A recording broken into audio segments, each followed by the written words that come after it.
What's happening, everybody, and welcome to the Royal Kennels YouTube channel. Today in this video we are going to talk about building a pedigree and what actually be considered as your personal bloodline, what type of generations you have, what type of consistency you need to have. It's all going to be in this video. So before we get to it, make sure you hit the subscribe button, make sure you click the little bell, make sure you share this video on all your social medias, y'all. We greatly appreciate the love. Now let's get to it. All right, y'all, so I got a lot of the dogs out. We got Bella, who's been whelping puppies for a week. We got Bushwick. Y'all know that bum, he's lazy. Bushwick, I love you, dude. I know, I can talk about you because your mama's not around. We got Jazz. We got Lil Mac. We got Blossom. We got Soleil.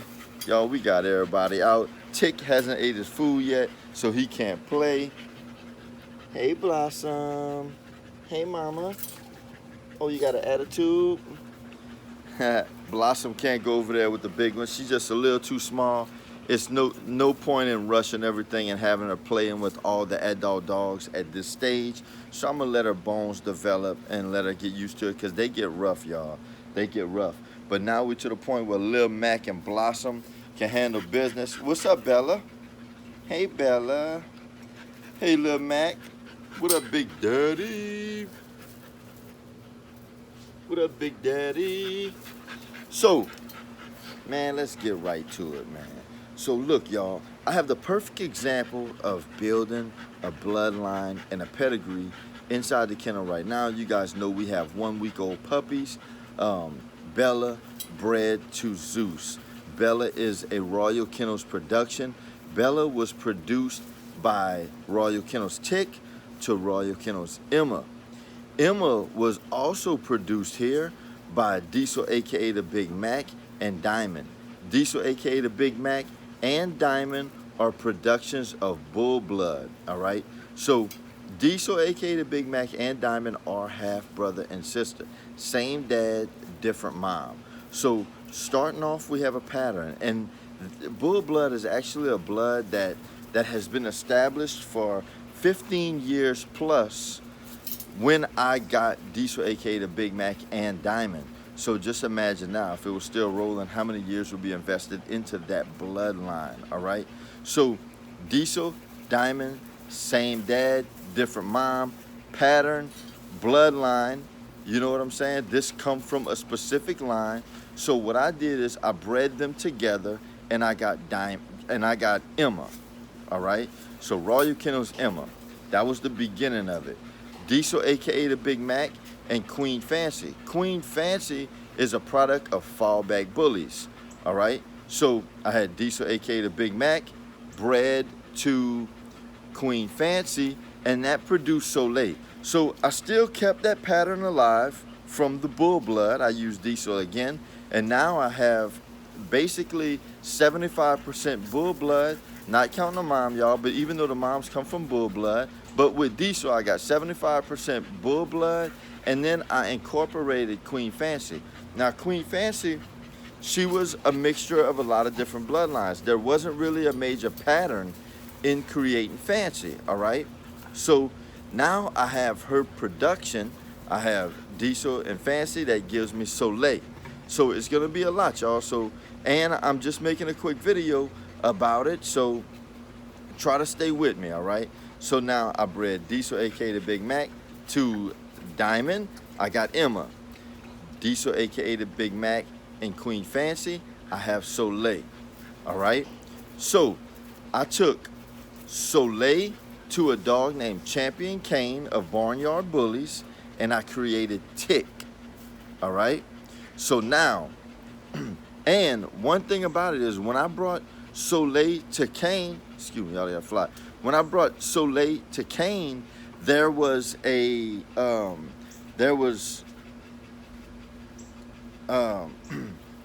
trying to think of the proper word for it, y'all. There was a thing about Kane that he actually looked like he could be a Soleil son. Now, Kane is an amazing dog, or Soleil looked like it can be a Kane daughter. All right, so it was a perfect matchup. I mean, he lacked absolutely nothing, y'all. and he was an ABKC champion. So he was a great dog. He was bred great. He come from a major line of dogs. And matter of fact, in the litter of Champion Kane, there was 7 dogs. Every dog in that litter was either a champion or a grand champion. He come from a show home. They take great pride in their actual blood that they dealt with. I mean, a good kennel, very consistent kennel. So I chose to add them to Royal Kennels, and I bred Kane to Soleil, which produced Tick. So I took Tick, which come off of a Royal Kennels production, bred out to Kane, and now Tick is a production of Royal Kennels, and I bred him to another production of Royal Kennels. So right there, Emma was the first generation, Soleil was the first generation. So I took their offsprings and bred them to Emma. So now that was a second generation here at Royal Kennels, all right? So then I took their offspring, Tick and Emma, and I bred them to Zeus. Now, although Zeus looked like he could come from Royal Kennels and the characteristics matched, now that's where the cycle stops, because he's not a production here at Royal Kennels. I did not create them. So the puppies that are on the ground right now, I couldn't say that they are Royal Bloodline or Regal Bloodline. I couldn't say that because another dog that was not produced here, or a dog that does not have the same history or pedigree, was bred in there, so that hits the cycle. So I'm 3 generations on the mama side, but only the beginning. So it'd be 1 generation on the top side. So you have a top and a bottom. All right. Hey, what's going on? So on the bottom side, now we're 4 generations deep with these puppies, but the top side only 1. So I couldn't say that they're Regal line dogs, all right? Now, yes, whenever you look at the pedigree, you can look at it and see like, wow, these dogs really belong together. Yes, they really belong together because the pedigree matched almost perfectly. And that's why we have the consistency that we have. So with the consistency that we already have into the dogs, and once I would get 4 generations on the bottom side and 4 generations on the top side of the pedigree. So just say if Zeus would be, say I would have bred Bella to Zeus's great grandson, then that would be the proper generations that we need to be able to stamp our blood on these puppies. And now I'm gonna give you the kicker, y'all. Just because the blood is stamped on that puppy, that doesn't mean that everything here on out would be considered that line. Everything that you breed has to have the right amount of generations, has to have the proper look, and has to have the consistency in all your puppies. I know we don't see that a lot. So everybody's asking me, man, what is the bloodline? So when I say what is the bloodlines that I deal with, I'm gonna say a variety of bloodlines instead of lying and saying, hey, it's Regal Bloodline, it's Royal Kennels Bloodline. You know, just because I have 4 generations on the bottom side, which is from the mom, because we have a pedigree of Royal Kennels dogs behind her. I also bred her to a male that has a pedigree that is not of Royal Kennels dogs. So we had to start fresh. We just chose the proper outcross. We brought the right dog into the kennel to continue on and build that consistency before we actually have the generations in the pedigree. That way we're 1 step closer. I promise you this, it's harder to get the consistency than the generations. I could breed, get the generations, holler, wow, Royal Kennels Bloodline, what's happening? We in here. I could do all that and not have the consistency in the dogs, and it's all words. It's all words. So just to break that down to you, just to give you an idea, and one of the ways that you can do it, you can draw a chart. You can take, just like if you look at a pedigree, you can take the mom, the dad, the mom, and then build a bracket with her dad, her mom, a bracket of the dad and mom for the dad, and do it at the top side too. And then you can figure out what percentage you have of what, and then you can break it down to the puppy or the dog that you're discussing. So just like you look at your pedigree, break it down, get a visual of it, put your dogs in there, think about what the dogs come from. Now I'm gonna tell you this, y'all.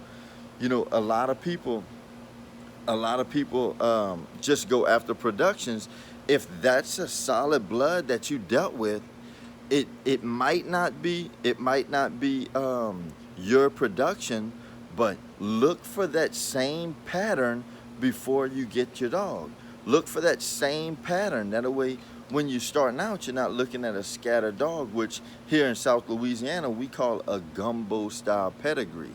You know what I'm saying? You just got a whole bunch of dogs mixed together with no pattern, no direction. And, you know, don't get me wrong, everybody starts somewhere. Sometimes it's only what you can afford, you know, and that's cool. We all started there. Shoot, I started there. Scarlett, hey girl, what you chewing on? You know, we all started there, but look for that pattern. Look for that consistency in a breeding program that you choose to purchase from. Hey, Lil Mac. Lil Mac. See, Lil Mac wasn't created by an accident. Neither was Blossom. You know, neither was Blossom. These dogs weren't created by accident, y'all. Hey, y'all okay? We used that same male, all right? That same male that matched with our dogs. The same male that looked like it could either come from here or it looked like it could have produced the whole yard, but doesn't have the same pedigree. We bred it to our production. You know what I'm saying? That's building that same pattern. And that's what you gotta do. That's how you build your bloodline. That's how you build your consistency. And don't get me wrong, you know, when you look at a lot of the bloodlines, unless you have 50, 60 dogs, it's hard to build a bloodline in a little yard like I have. It really is, man. It's hard to build a bloodline. It's hard to build that consistency in this side yard. So a lot of the bloodlines come from teams of breeders, you know, and one of the teams that I talk about a lot is the Elite Edge. I like them. I respect what they have going on. I don't care what nobody says about a specific member or this. I don't look at the members. I look at the dogs, all right? And I like the Elite Edge. And that's a team of breeders that can build a nice, solid bloodline. Look at Bushwick. Hey, Bushwick. Hey, Bushwick. Good jazz. Soleil, y'all, is a great grandmother, y'all. Can y'all believe that? Soleil is a great grandmother. Yeah, that's right. Soleil, what you think about that? Huh? What you think about that? Oh, you smiling about it? You smiling about it, baby girl? Yeah, I know. So they've been with us almost 6 years, y'all. So they've been with us almost 6 years. And y'all, that's her full-blooded sister Jazz. That's her full-blooded sister Jazz, just in a repeat breeding. Bushwick, he's a cousin. Yep, he's a cousin. He's that cool cousin, man, that you just keep around. And Scarlett was an outcross dog. That was somebody that we brought in that we know is only gonna add to the program, y'all. And I'm gonna tell y'all, Scarlett lacks nothing. She lacks nothing, y'all. She really does. I mean, she has perfect rear angulation. She has a nice rear end. She has a nice muscle tone. I mean, she has a beautiful head. She has a beautiful face. Color, I mean, is a whole nother level. But that's not the only thing that we can look at when purchasing a dog. The lilac is only a plus, or a lilac tri is only a plus. She had to have everything else. Everything else, when I picked out of that litter, There was a few other dogs that I could choose from. I didn't choose her just because she was a lilac. I did want a lilac tri. Once I found out that the litter was lilac tri, I did want it, but she had to have everything else, y'all. That was a great litter, a great litter. Dee and Tank, man, they really put it down, man. So shout out to Candace with Lostwood Bullies. That was an amazing litter. You did a great job. And that's just kind of like what I was talking about. She went to Tank, and Tank was a great matchup for Dee. You know, he had everything. Look, Mac. He had everything that you would want. She chose him, went to him, and handled big business. And the results showed, y'all. Yep, the results showed. So this is just a long video, y'all. I'm just chilling, man. I wanted to talk about a few little topics. You guys know, man, I love what I do. I take a lot of pride in the American Bully. I take a lot of pride in educating people. It is just a little video, sometimes freestyling and just talking about a topic, talking fast. You know, you leave a few clues and a few little things out. But for the most part, a lot of y'all have good understandings, and you can understand where we're going, what we're actually saying. I thank you guys so much for all the love and support. Man, like I said, man, smash that subscribe button. If you like the video, hit the like button. Share the video on all your social media platforms, man. Get these videos out there. Let everybody know, man, because I'm telling you, man, the American Bully world, they don't want everybody educated, man. They don't want everybody educated, man. They want a lot of customers. They want people to stay green. They want people to stay dumb. You know, get that information out there, y'all. Get that information out there, man. Thank y'all again. I love y'all, man. Y'all have a wonderful Saturday, and God bless y'all.